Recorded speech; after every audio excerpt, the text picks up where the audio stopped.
Good morning, guys. Welcome back to the garden. As you guys know, today is the cleaning day. I'm going to trim out this crepe myrtle tree. I'm going to cut her very low because when she give flowers, she give a lot of beautiful flowers, but they is very tall. And I just trim out the sugar apple tree.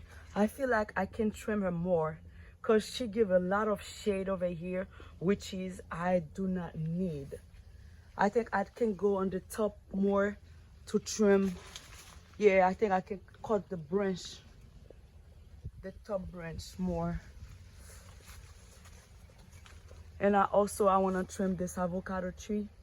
That's what I want to do today. If I finish early, and I will come fertilizing those blueberries. They already have some buds on them, but I would love to fertilizing them today.